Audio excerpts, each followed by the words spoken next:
Can't do it. Good work, Reed. You're better than I thought you were. How old is that video? Big brown bug, bit a big black bear. A big brown bug, big black bear. Big brown bug, bit a big black bear. That's probably shout out to Reed Den. Are you really recording right now? Oh, yeah. Oh my crap. gosh. Lord have mercy.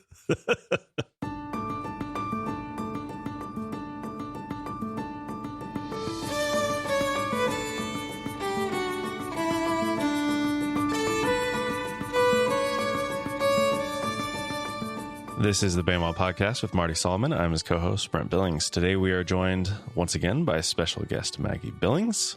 Welcome back, Maggie. Thank you. And today we're discussing Marty's favorite Christmas movie, The Nativity Story. Marty, defend yourself. I just love this. I am so biased. I hope Maggie just doesn't rain on my parade today. You're welcome to have things that you don't love about this movie. That is perfectly acceptable, and I will take it. But I love everything about this movie. My family watches this movie every year on Christmas or Christmas Eve, one of the two. We watch this movie. I just love what I see as historical accuracy. This is before Chosen days or anything like that. I love that whenever I turn it on, my son goes, Poe Dameron is Joseph. Yes. I was going to mention Oscar Isaac was in this. I love it. I don't know. Many things I love. I don't know if he did that much before this, but he certainly has gone on to do many things after. Mm-hmm. So I think most people know Oscar Isaac. Keisha Castle Hughes plays Mary. Okay. She went on to be in Game of Thrones, I guess. Yes, good for I her. recognize that. wondered. Sorry, I'm not supposed to. Everybody gets mad when I say I like Game of Thrones. That's, I haven't seen it, so I I haven't can seen it. be the... I haven't It's only seen me it. who's going to hell, everyone. The Billings, Brent and I are Billings fine. household remains holy That's right. and I have- undefiled. Yep. But here's where Maggie gets thrown under the bus. Directed by Catherine Hardwicke, Don't... who Okay. went on to direct. Twilight. I know. I Wait a know. minute. Were you a Twilight fan back in the day? Are you a Twilight fan now? No, I am not now. Okay, okay. I've grown in wisdom in the last... Implying that there was a day. Were you Team There Edward? or absolutely what's was a going day on? when What's I going on waited here? in line to see it at midnight. Ooh. But not the first one. I think she only did the first Twilight. And I did not. Yeah, as far as I know, she only directed the first one. My best friend had to be like, no, it's good. It's good. Come with me and see it. And I was like, no. She was right. I liked it. Team Edward or What's that? Team Edward or what team we talking about here? You The know, fact back that I in the even day, know I this was is Team far Edward. too- Now I'm Team none Nunzo. of them. Okay, all right. Yeah. Come on, Bella. Be single. Think for yourself. Be a strong, independent. You know, now that I think about it, perhaps I have No. come to understand what is going on in this movie that we're talking about today. Oh no, why? Tell us more. What do you mean? Mary. Maggie and I are both perplexed. Mary and her complete lack of expression in almost all Very Bella. circumstances. Yeah. Man. Oh. Maybe Catherine okay. Hardwicke's got a... She's like, hey. You know, I that. did think about that as we were talking about Chosen. I'm listening to Maggie talk about what she liked about the Chosen last episode, and that's part of what I actually like about Mary's character. They're trying to do the same dance that Dallas is, probably not executing it as well in some regards, but I got used to it. It was like this. But yes, you're right. She With has the like Nativity this, Story? Yes, Yeah. like just this stone wall. Micro expressions. That's great. Full of smiles across the movie, but Yeah, that's so true. That's Some so of her most expressive moments were perhaps as Elizabeth is giving birth and Mary is in the room. I think she's realizing she's seeing her own future and is slightly terrified at the prospects of it. Yes. Which, I mean, I feel like she probably would have been around for other births, Sure. in her family, but who, whatever. Yes. I'll allow it. What other moments of like actual expression breaking through for Mary? the first one and the last one that we see for a while until she sees Elizabeth is at the beginning when she's with other, kids her age and she's acting like a normal or how we would expect a normal, young teenager to act. And then we get reminded, I think, of the political reality that she lives in. And that's the last emotion we see in Mary for a while. Yeah. Yeah, I imagine that a lot of that. I hadn't really thought this through and as much until listening to Dallas talk about making The Chosen, but I imagine a lot of that came from, if you're going to make a movie that has Mary in it, you've got to really, unless you're just going to chuck it all under the bus, you've got to really be aware of how you're portraying her for any Catholic audience. Mm-hmm. And I think the way they chose to do that definitely maintained a holy otherness to her character. I felt very Our Lady of Perpetual Sorrow.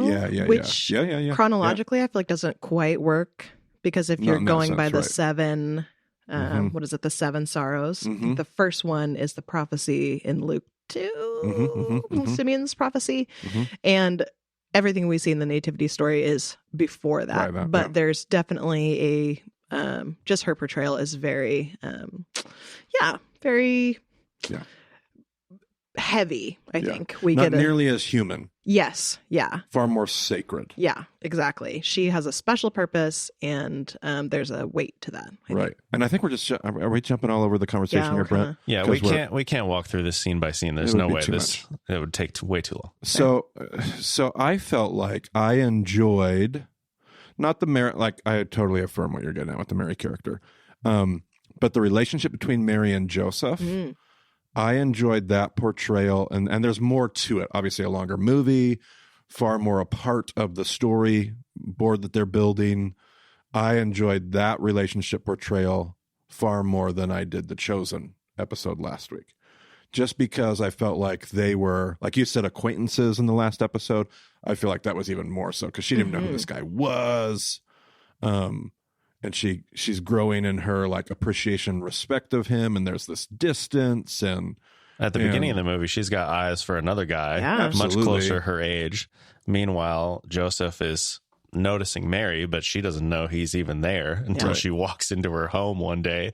Well, no, he brings her the donkey after the Romans come and they start taking everyone. They take the other young girl. Oh, that was before. Okay. And Joseph sees because the Romans are gonna take Mary's father's donkey, and it's this whole, but that's all I have. And they're like, well, sorry. And when Mary's father walks away, the guy turns to the other guy, the Roman turns to the other and goes, kill it, we have enough. Yep. So it's just this like, they don't even care. They're just taking a take. And then Joseph shows up and has given them money to have the donkey back. Has redeemed it. What a guy. Oh, man. Joseph. But again, like last episode too, portraying Joseph slightly older. She's got eyes for a guy like her age, a peer. And she probably knows Joseph as one of the older guys, older guys, whatever. Slightly older than her in the village. It was so culturally, I think I was just, when I first saw the Nativity Story years and years ago, I was so unused to seeing anything with any historical awareness. Chosen has changed that in a lot of ways for me. I loved how they portrayed the Romans coming into the village, the taxation. I loved the betrothal scene. Like anybody that listened to us do the Under the Hoopah and what happens with a betrothal. I mean, other than the exact language of this is a cup of a new covenant. I mean, everything we talked about was in that betrothal scene from the father and Joseph. And he goes to, I'm building a house for children. It's just so, that's one of my favorite. Like they nailed the betrothal scene. And that scene in particular, I feel like the lack of expression from Mary is completely appropriate. Absolutely. Sure. So I wondered about this with the scene, and maybe you have thoughts on this, Marty. I felt like it was so, and I guess this is a theme throughout the movie, but with the betrothal scene, it felt very anticlimactic. Like she just shows up and they're like, Joseph, you're going to marry him. And that's it. They drink. The whole thing is very awkward, which I am, like as it probably should be. Do you feel like it would have been that way in real life? Would that have been more of a celebration? Would they have? I liked how they portrayed it. I'm sure that everything was probably different. There's probably no monolithic experience, but I do think in the way I understand history, it was an agreement between houses, families.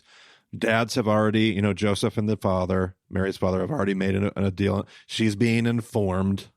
She knows this is how it works. Like, she hates every moment of it. I'm kind of sure they did too. You watch her in the next scenes, like losing her childhood. She goes from there to the well. she sees another young girl there about her age with a little newborn baby. Yeah. Like she's watching her friends run past as they go to play and flirt in the fields. And those days are now gone. Like, I do feel like there would have been this super awkward.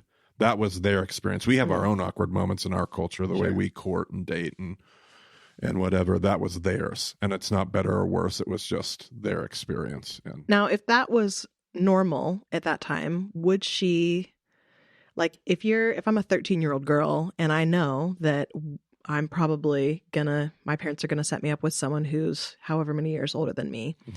11 years in the 11 case of years. these actors. Okay, okay. And then 10 in the Chosen. I don't actually know that for sure. I couldn't find Raj Bond's birthday. oh, just going Okay. off the actor ages. Yeah, Just the actors. based on when he went to school and Sure. stuff, it's Okay. around 10. Okay. This one is actually 11 years. So either way, like a considerable Yeah, age right, gap, right, right. especially if you're a teenager. Uh-huh. Yep. But if this is your culture, is that normal?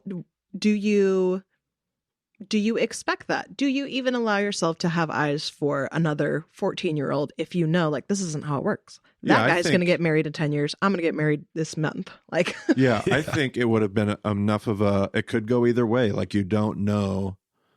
I don't think you would have kept yourself from having, like, I don't think that would have been like, oh, maybe. I think there were probably lots of ways where you ended up marrying a childhood peer. What I liked about what the Nativity Story did is they made it, for better or for worse, I'm not saying this is good or bad, but I think it's historically accurate. Here's this guy, Joseph, who is using his means, young guy. I mean, who knows where his means come from, but there is like an economic reality that's driving not just economic, it's honor and economics. Like, he's helped the family out. He's giving to them. He's looking out for them. He's protecting them. And there's also an honor. Like, this arrangement is being made because there's not just a financial transaction. I don't mean that in a shallow way, but like a meaningful economic relationship between Joseph and Mary's family. And that's a good reason why you would have been married to somebody. Yeah. There was an economic reality and a reason why that man gets chosen. I can't remember if it's the mom or the dad who made a comment, something to the effect of like, oh, we have, Joseph will be able to take care of you better. We've got, so many people or whatever. And the mom was also like sharing she's like, hey, it's going to be okay. Joseph's a great guy. I got married even younger than you are there's now. hope. And so I think, I think the ideal would be the wedding ceremony, which is coming up in a year. I think they said literally a year, but like sometime later, like Mary's going to have a chance to warm up to the idea.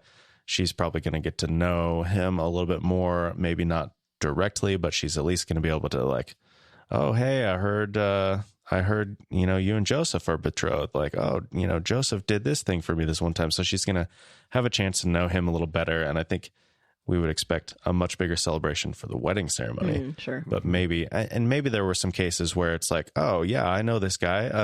That's actually not I was thinking it might be worse than that, but this guy's pretty decent. I know who he is. And so maybe there's a little bit more of a celebration at that betrothal moment. But yeah, I think in a lot of cases it would be like this, where it's like, okay, this is how it works, but this isn't necessarily what I was thinking, half an hour ago in the field. It is interesting. I've noticed my response to these kinds of situations in movies has changed as I have become a parent. Ooh. Because Little Mermaid is another great example. But I watch these, there's often this theme of, but this is the guy I love. Don't tell me what to do. I want to marry for love. Okay, sure. And I'm not we're in American culture where like, yes, absolutely. But it's easier for me to see it from the parents' perspective, especially in this movie. It's right after the Romans come and this other family has this young unmarried daughter who's not betrothed to anyone and they can't pay. So this Roman guy just whips her up and she's gone. Right. And in theory, if your daughter's married, I imagine that is less likely. So for that to happen, and then pretty much right after, Mary is much more secure. And she's this whole like, well, why can't I marry someone I love? I see it way more from the parents' perspective than I, would have 10 years ago, Mhm. to just go, yeah, like, well, sorry, you're gonna Right. gonna have to grow into loving Joseph, because our Mhm. priority is your well-being. And that's not to say that that worldview is necessarily the right one Mhm. or better than ours. It's just we can look and understand historically, like, oh, this is a world that's like wildly different than Mhm. the one that we're used to and that we live in each and every day. But Mhm. I like the portrayal of Joseph, but I do love having like I do really appreciate all of a sudden being in a room with Maggie in it and a female voice going, oh, like, wait a minute, why am I? Well, I'm fixated on the Joseph character because I'm a male looking at. But I liked his portrayal, hopefully not in a bad way or misogynistic way. I just liked he was this person with, they don't overdo his means. Like, he's not walking around in like wealthy robes, but he's obviously got means. He's on his own in Nazareth. He's building a house. His family's in Bethlehem. All historically accurate to the story as I understand it. And they never overplay it, but he's this person with means and integrity. He's this person with, he's a servant-minded Enneagram 9. I mean, I don't know. I'm just joking around, but like, he's this servant-minded, generous character and integrity throughout, feeding the donkey, giving of himself. She sees that on the journey to Bethlehem. She's starting to warm up because she's seeing his character and integrity. And I like that. I don't want to lose the character of Mary in that at all, but I love the two of them together. Mhm. The sanctity and holiness and role that Mary plays, and the character and integrity of Joseph as it's just, I like that part. No, yeah, I love Joseph's probably one of my favorite parts of the movie. So Yeah, he's I'll Poe let you Dameron, have so. it. And it's Oscar Isaac. Come on. Yeah. Somebody saw this portrayal and thought like, oh, Oscar Isaac, that guy, he's going places. He's going places. And he has. You know what? The other thing I liked about this movie was their portrayal of, we talked about in the last episode, the references to like cultural shame. This movie like directly put it in front of you in very effective ways. I loved how they were leaving the village and they're like, well, they're going to miss They're us. gonna as they miss all- us. That was a great line. That Yeah. was so good. I love the like, it's awkward. Nobody likes us. But I feel like even that line itself, I think shows like, okay, they're bonding. Yep. Even at this point, just over the fact that like nobody likes them right Yeah. now. Those had to be some fun scenes to shoot. Like, Absolutely. okay, give me your like most disgusted, nastiest look you can as these people walk by you. Disdain. Oh, and the Ruth character can get it done too. She has some whew. scowls for the dream sequence that Joseph has and Okay, here's the dream sequence reminded me of this. I feel like, okay, this movie, I feel like as a Christian, especially for, 2006, is that when it was filmed? Yeah. Like you said, there's nothing Yeah, else like right, this. yeah. We have The Chosen now, but Right. still, this movie kind of stands alone. I feel like as a Christian, we can watch and go, oh my gosh, so amazing. When I have tried to watch this with people who did not grow up, and I can't even really say I grew up in the church, but like I knew the stories. yeah. If you don't know what's happening and you don't know the story, you have to explain a lot of this. Even that dream sequence of the Sure. stoning, Yeah. you have to stop and explain, okay, here's what we mean. Because you have the scene before, or when she shows up pregnant and Yep. they're talking at Mary's parents' house. Yep. He goes, if I claim this child as my own, I'm lying. If Yep. I, what does he say? If I divorce you or if I accuse you, and he doesn't say it, but as Mhm. Christians, we know, Oh, if he yeah. accuses her, they can all go get rocks and kill her. Right. But if you're not a Christian or you don't Yep. know the story, Yeah, sure. like, so I do feel like Yep. I'm always a little oversensitive to that. I feel like Sure. when we have sermons or movies or whatever, where we Yeah. just leave things and expect people to fill in the blanks. Right. I appreciate when they fill in those blanks because sometimes you're watching this with people who. And there's a don't know. lot of that in this movie. It's part of the reason why I love it, because I don't want the movie to do all that Sure. explanation. But you're absolutely right. And there is a lot, which is why I like it so much, because I'm like, oh, that connection. But I'm doing all of that in my own head because of the things that I would know about history or culture. Mhm. And that's lost upon Yeah. many viewers. So then follow-up question. Yes. Earlier, sorry, I'm going way backwards. Earlier in the movie, when Elizabeth and Zechariah are at the temple, Yes. Zechariah puts these, I'm sure they have a name, these big panels Yep, on. the ephod. Yep. Ephod. Okay, so he goes in, God talks to him, he Yes. comes out, rips them off. Yep. But it is, everyone who's watching seems to be, it's this hopeful, positive thing. But he's seen a vision. He's seen a vision, and Elizabeth is like, oh, like everyone else looks happy and excited, but he rips this thing off. Yeah.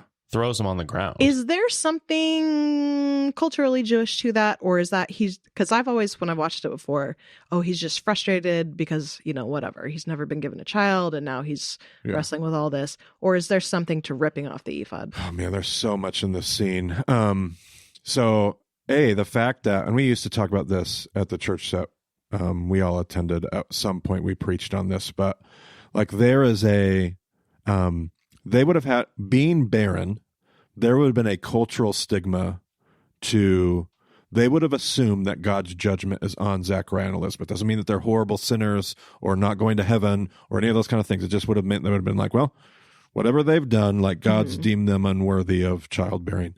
And that's their struggle with infertility. And that would have been like the cultural, almost superstitious stigma behind it. And now the priests, so Zechariah would have gotten chosen 2 weeks out of the year to serve in the temple. So he's there that week for one of 2 weeks for the entire calendar year that he's going to serve. And then whoever goes into the temple is drawn by lots. So the day that the lot falls to him would have been a huge, who knows how many years he's gone in there. And the lot never comes to him, and everybody kind of like glances out of the corner of their eye, like, well, yeah, of course, like they're barren. You're the judged one, like God's never. And then the lot falls to him that day. And so that's going on behind, like we don't know, maybe he's done it before, but we don't know that. And he goes in maybe for the first time ever in his priestly career to actually put the incense on which by the way, I loved the way they depicted God's presence with the smoke moving with the breath. Like I was like, oh, that's great. That's a great way to do that. But then, so he has his experience, and I love there's so many things I want to talk about here, Maggie. So he has the experience as he comes out, and I've always viewed that. So they're immediately like, oh, he just came out of the presence of God. They're kissing the ephod, which I almost hear like, remember in the book of Judges how Gideon makes the ephod and they all start worshiping it? Like they already have a tendency to like overplay the ephod. And he looks down at their like, just kind of like ridiculous distraction and just kind of out of disdain grabs the ephod and chucks it on the ground, which is a huge deal. Yeah. But trying to like, quit. Like God is here, and God, I just heard from God, and you're like wanting to kiss the ephod. That's how I sensed it. Okay.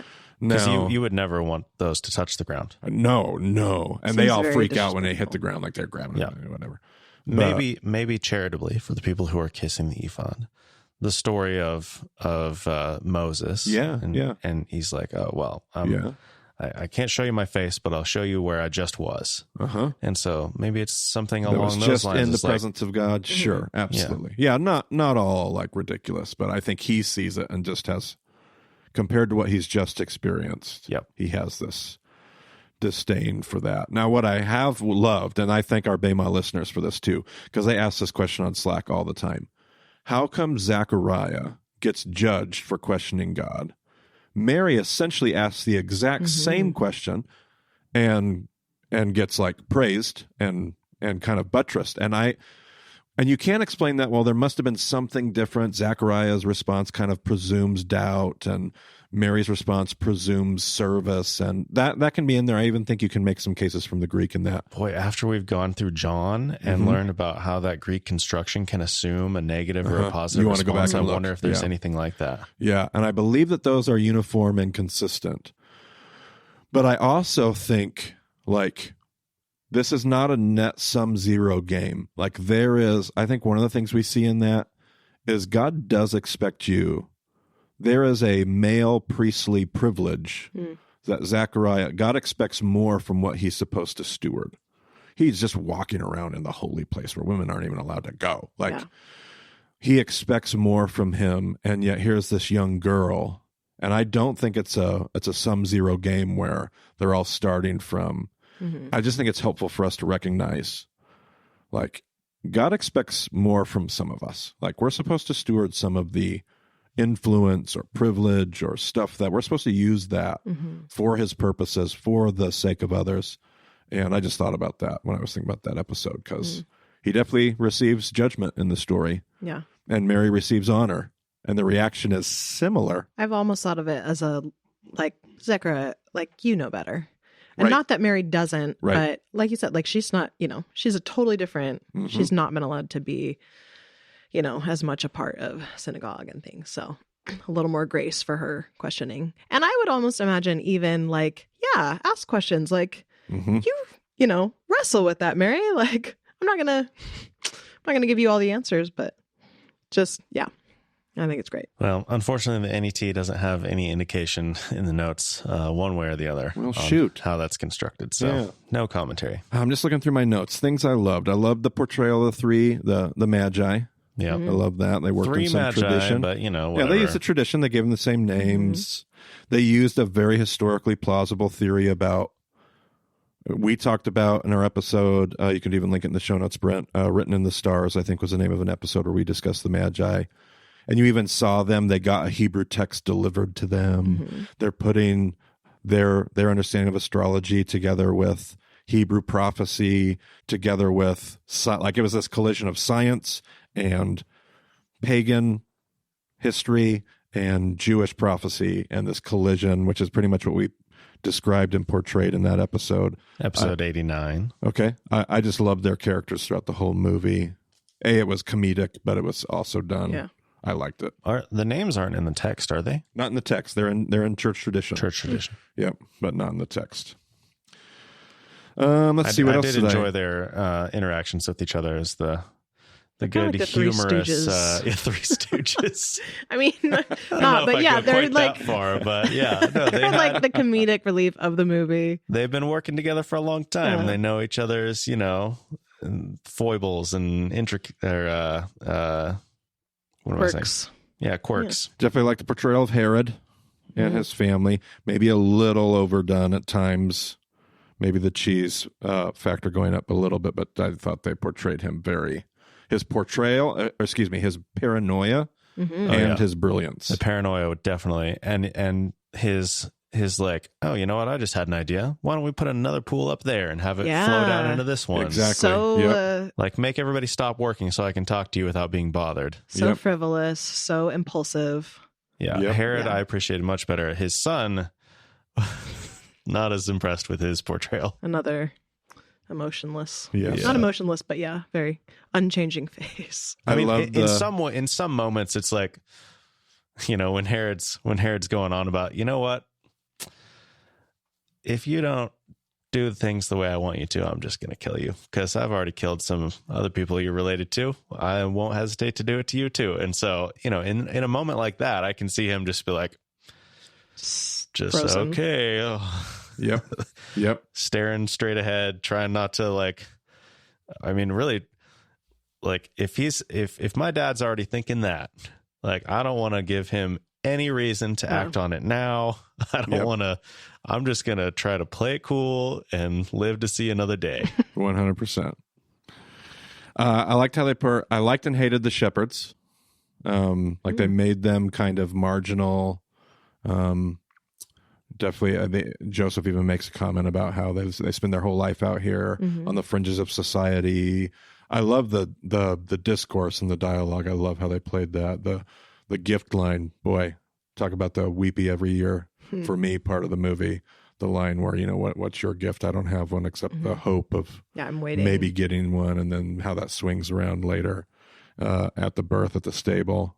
And during the birth, they didn't say a single word, which was crazy to Shepherds me. Were speechless. Yep. Which could be fine. I mean, that's fine. Sure. It just seemed weird in a production sense, but I love the collision while we're talking about it of the Magi showing up. And I know that's very unpopular theory. Everybody's like, well, the Magi showed up 2 years later. I'm still unconvinced. I've yet to have anybody show me why that's rock solid in the text. I understand how people put it together that way.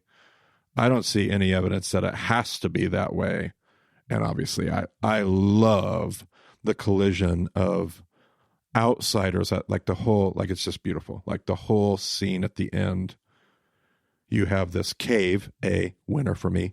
You have the outsiders of the shepherds combined with the outsiders of these super wealthy academic pagans.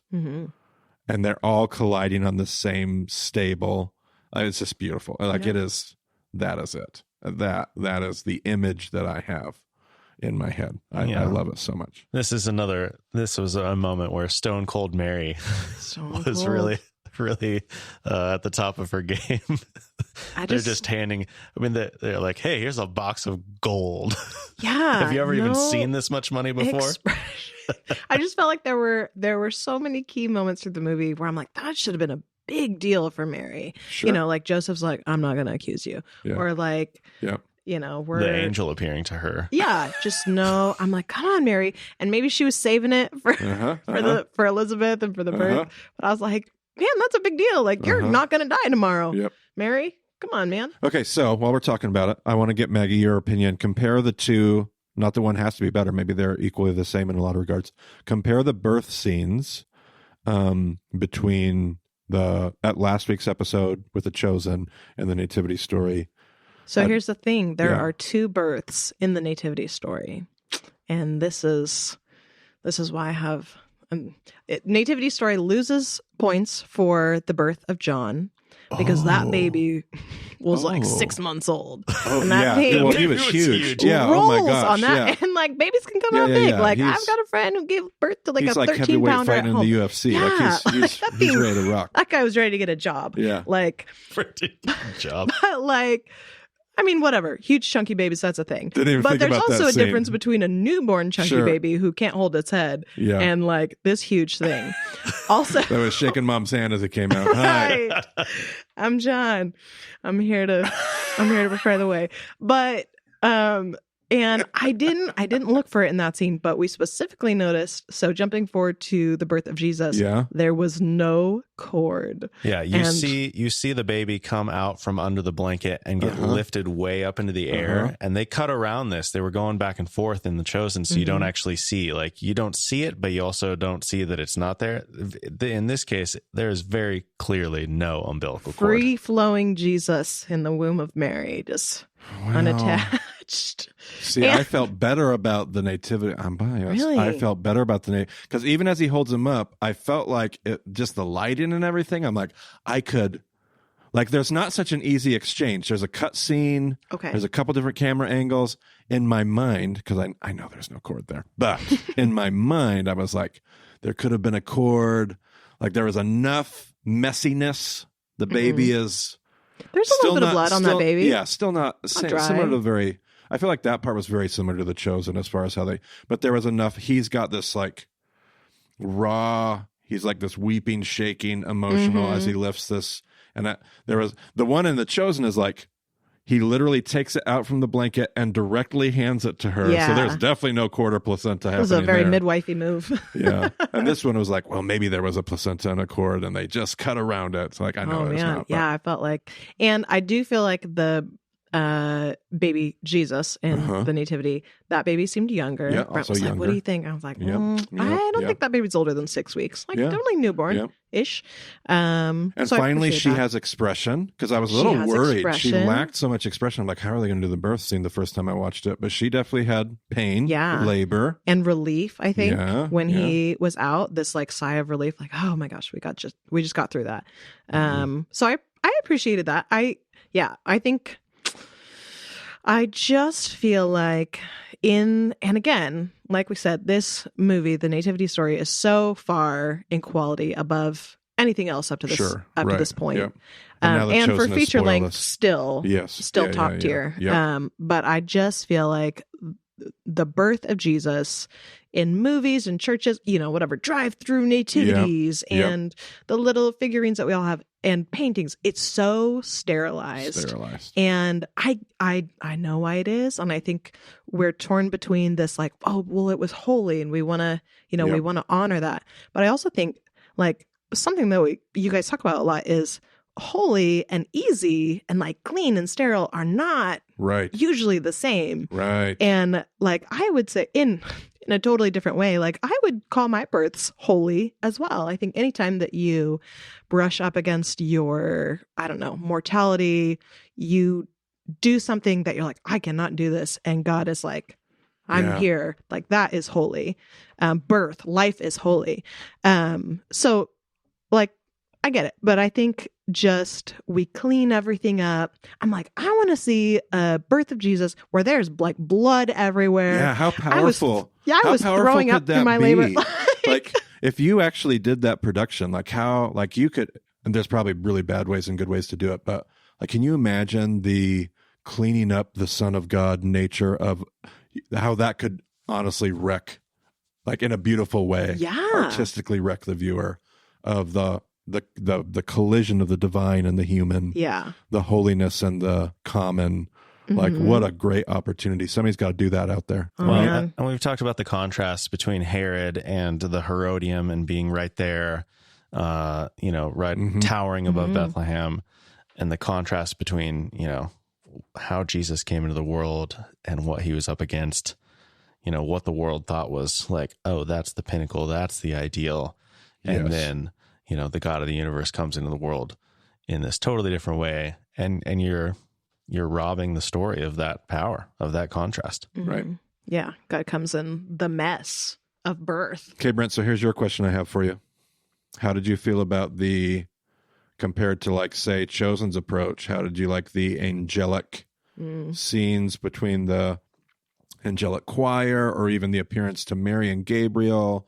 Or, I wasn't a huge fan of the pillar of light shining down through the perfectly placed hole in the stable. That was a great spotlight. The star had on the set. Not a huge fan of that, but I how feel about like the that other would stuff? have tipped that off to Herod. Like, hey, didn't those guys just say they were looking? Well, it's funny because up to that point, like it was not like this like obnoxiously bright shining star in the sky. It was just like three relatively pretty bright items in the sky that were converging, and it's like, okay, that is something that makes astronomers or astrologers would take notice of, but not this like not a literal spotlight shining on it, So it was an interesting shift as they got to that scene that they fell Which, from back a into movie, the traditional I get the ruts. production part of it, but what about the other, like, lack or special effects or lack thereof, or approaches to? I mean, they were a little bit ghost like in the portrayal, which it's fine, whatever. White robes, like there's only so much you can do. I did the teleporting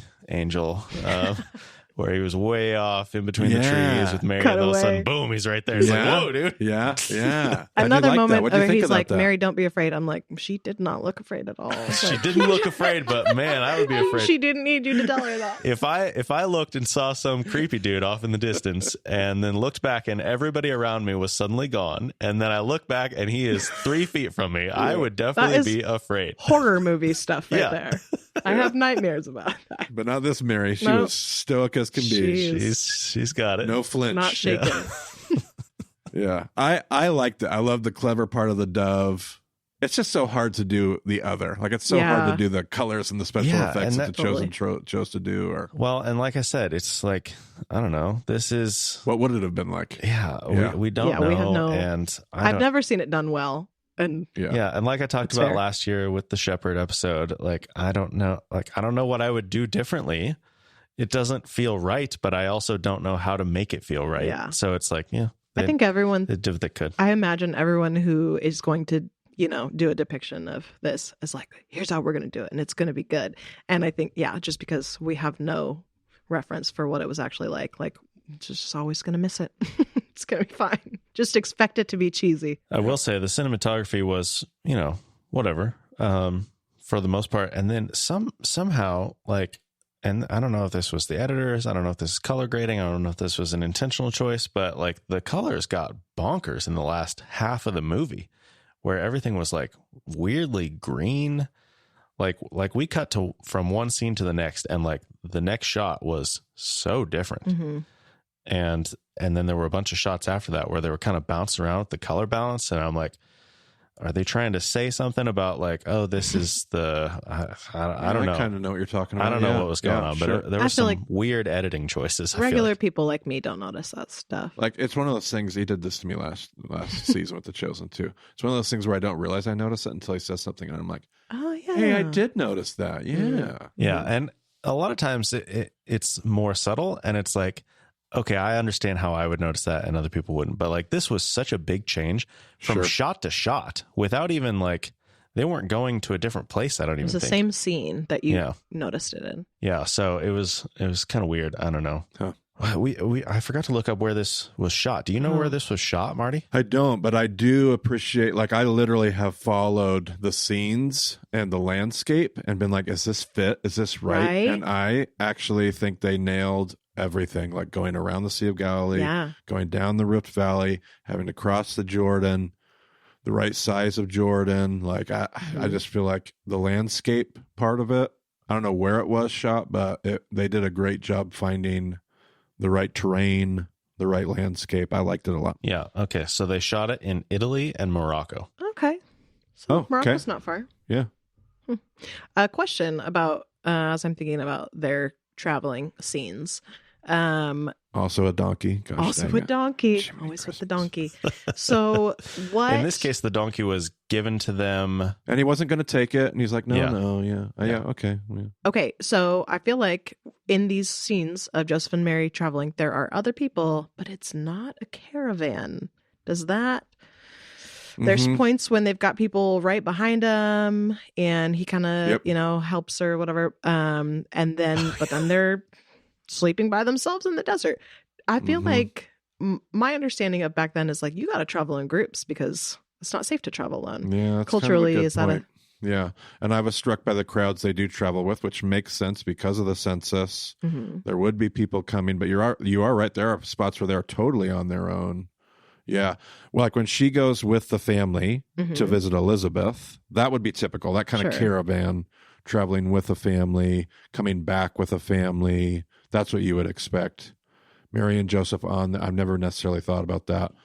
But yeah, I think the ones where they're with people, I would almost expect more than like that. Like when he feeds the donkey the piece of flatbread tortilla. Yeah, it looked like a mission tortilla. And they're like literally in the middle of nowhere with barrenness, and maybe all the people are just behind the camera. Maybe they just Sure, yeah. they're introverts like I am. Camping in small shows patches. the outskirts of the campsite. Yeah, I did find it particularly amusing when Mary's like, I'm going to go visit Elizabeth. I'm going to go with these people. I can help them with the children. And then she proceeds basically not to do anything with the children. She's like walking behind the parents. Yeah, we see nothing of her helping. There's I think there was like one shot where she was like leading Carrying a them or basket. something. I don't know. Yeah, But yeah, that was very funny. that's funny. I didn't think about that, but yeah, you're right. Just say what you have to say to get mom and dad to tell you yes. And Maggie, when we were watching, I think you had a comment about the foot washing thing. Yeah, so we kind of get this montage of like, oh, look at Joseph, what a guy, he gets her down the hill on the donkey safely when the family behind it, and then he gets her out of the river, that whole thing. I think it's that scene that night or that day he's crashed. I think they're on the side of the river still. Yep. He has fallen asleep, and she gets something out and washes his feet. And I was like, ooh, I liked, and I hadn't noticed it before. I think of, Jesus washed his feet. But I just like the idea that Jesus learned that from somewhere. I love that. Mary was chosen for a reason. And I think her heart to serve. And I just liked that little moment of like, hey, this is an example of what Mary had to offer to the Messiah. I'm going to show you how to love and people. that fits so well with what we talked about last episode with the Chosen's portrayal of Mary knowing her text so well. It's like, man, who knew his text better than Jesus? Yep. And if you want to say like, oh, he had to get that from Absolutely. somewhere. Yep. Like if God's going to pick somebody like, okay, she doesn't need to know the text, and yet she does. She has a hunger for it. Well, and we don't know how long Joseph was around, right? don't. So, if Mary did the single, not that being a single mom was exactly the same in that culture as it is now, but I think she carried a big load of parenting and did a good job, obviously. Yep.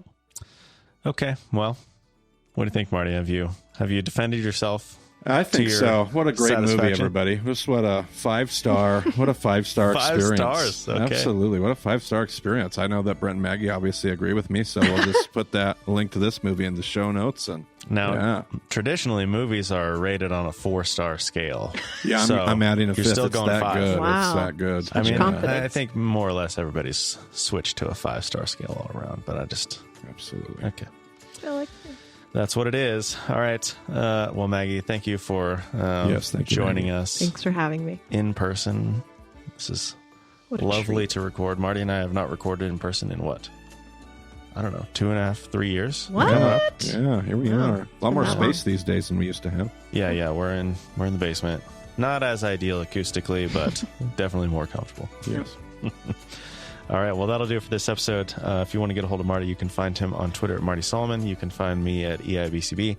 And you can find more details about the show at BamaDiscipleship.com. So thanks for joining us on the Bama Podcast. We'll talk to you again soon.